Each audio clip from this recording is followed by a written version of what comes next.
Shalom. Selamat malam ibu-ibu yang terkasih di dalam Tuhan Yesus Kristus. Kita berjumpa kembali dalam saat teduh KWJ Maranatha. Kiranya dimanapun ibu-ibu berada, kita semua dalam keadaan baik dan sehat. Marilah kita awali saat teduh malam hari ini dengan berdoa.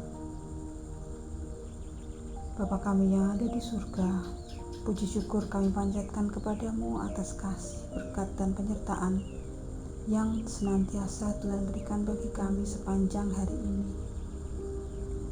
Bapa, pada malam hari ini kami bersama-sama hendak belajar dan merenungkan firman-Mu. Kami mohon biarlah Roh Kudus sendiri yang akan menolong kami untuk mengerti dan memahami firman-Mu. Terima kasih Tuhan. Dalam nama Tuhan Yesus Kristus, kami memohon dan mengucap syukur. Amin. Tema saat teduh malam hari ini adalah tidak haus lagi. Dan firman Tuhan yang mendasari renungan pada malam hari ini terambil dari Yohanes 4 ayat 13 sampai 14 dan Filipi 4 ayat 11. Inilah firman Tuhan. Jawab Yesus kepadanya, "Barang siapa minum air ini, ia akan haus lagi. Tetapi barang siapa minum air yang akan kuberikan kepadanya, ia tidak akan haus untuk selama-lamanya. Sebaliknya air yang akan kuberikan kepadanya akan menjadi mata air di dalam dirinya, yang terus-menerus memancar sampai kepada hidup yang kekal." Filipi 4 ayat 11. Kukatakan ini bukanlah karena kekurangan, sebab aku telah belajar mencukupkan diri dalam segala keadaan. Ibu-ibu yang terkasih di dalam Tuhan Yesus Kristus.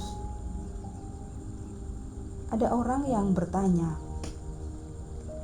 apa betul kalau sudah menerima Yesus Kristus maka kita akan menerima air hidup yang akan memuaskan hati kita, dan setelah itu kita dijamin tidak haus lagi? Kalau memang demikian, mengapa banyak orang Kristen dan bahkan hamba Tuhan yang masih tidak puas-puas juga? Banyak juga orang yang dulunya menyampaikan kesaksian hidupnya dengan penggambaran kepuasan yang sedemikian rupa, seolah tenggelam dalam kolam kasih Bapa. Namun sekarang seiring dengan berjalannya waktu, jatuh juga dalam kejenuhan dan kehambaran, keluhan dan ketidakpuasan.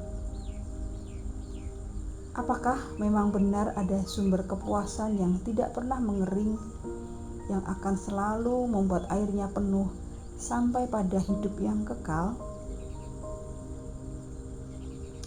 Ibu-ibu yang terkasih di dalam Tuhan Yesus Kristus, ada 3 jawaban atas pertanyaan tersebut. Pertama, apa yang Yesus tawarkan dengan memakai analogi sumber mata air itu adalah sebuah perubahan yang dimulai dari dalam. Alih-alih mengambil air di sumur guna pemenuhan kebutuhan hidup, Yesus mengajak si perempuan Samaria untuk melihat adanya sumber mata air hidup dari dalam diri sendiri yang bisa diakses. Minum dan makan yang kenyang bukan sumber kepuasan. Memang ia bisa memberi kesenangan, tetapi bukan sumber utama dari kepuasan batin. Sumber utama kepuasan batin tetap ada di area roh. Roh yang terhubung dengan roh Allah. Nah, jika roh kita terpaut erat dengan Roh Kudus, maka apa yang disebut sebagai kebenaran, kedamaian, dan sukacita itu akan muncul dalam hati kita, karena memang semua itu akan dikerjakan oleh Roh Kudus bagi kita.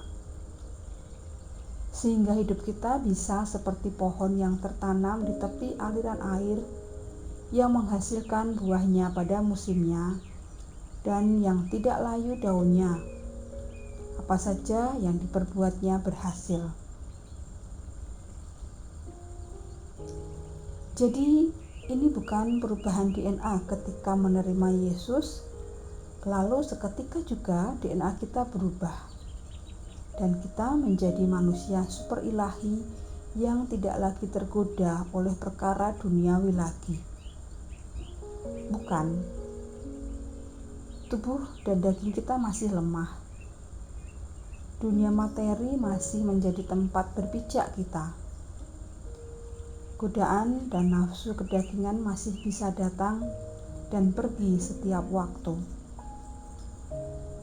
Sesungguhnya secara daging dan tubuh tidak ada bedanya antara orang Kristen dengan semua orang lain.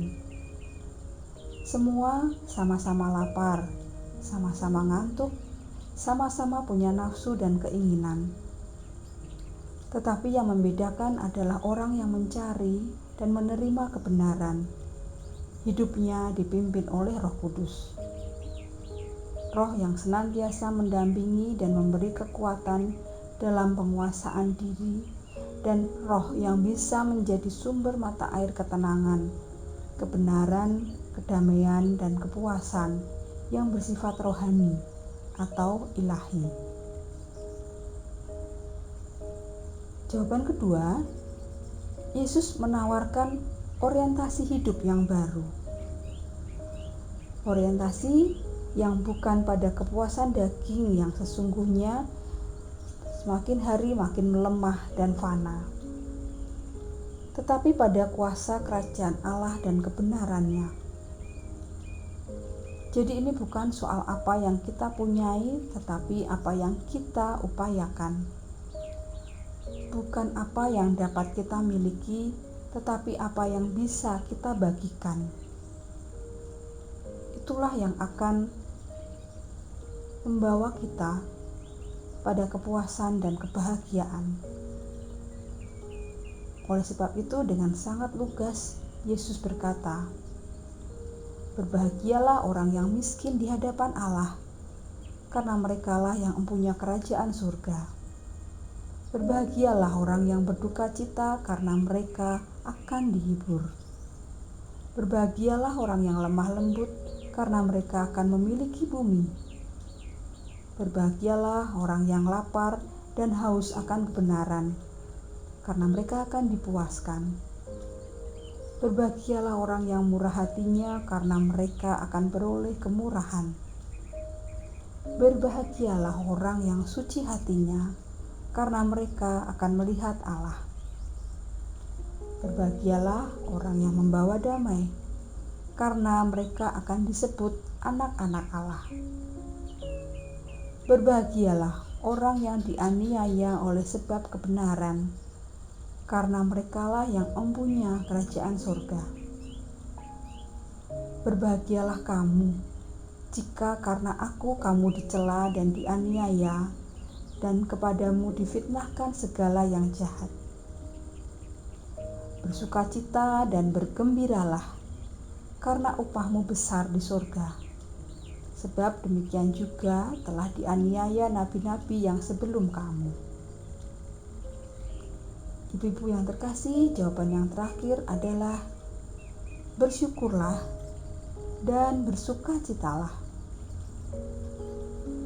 Belajarlah bersyukur untuk apa yang kita miliki maupun atas apa yang orang lain miliki. Jangan banding-bandingkan diri kita dengan orang lain. Belajarlah memuji Tuhan, mengapresiasi keberhasilan orang lain, dan menghargai kemajuan diri sendiri. Marilah, mulai detik ini kita mulai memikirkan dan memperkatakan semua yang benar, semua yang mulia, semua yang adil, semua yang suci, semua yang manis, semua yang sedap didengar, dan semua yang disebut kebajikan dan patut dipuji. Iya.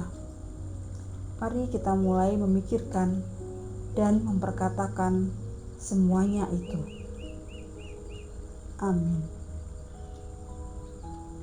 Mari kita akhiri saat teduh malam hari ini dengan berdoa. Tuhan Yesus, terima kasih untuk firman yang Kau berikan bagi kami di malam hari ini. Mampukan agar kami dapat senantiasa mengucap syukur dalam segala hal dan keadaan. Mampukan kami agar kami bisa terus mengkoreksi diri kami setiap saat, agar hidup kami makin berkenan di hadapan-Mu. Terima kasih Tuhan, ampuni segala dosa ataupun perkataan kami yang tidak berkenan di hadapan-Mu. Di dalam nama Tuhan Yesus kami berdoa. Amin. Selamat malam, selamat beristirahat. Tuhan Yesus memberkati.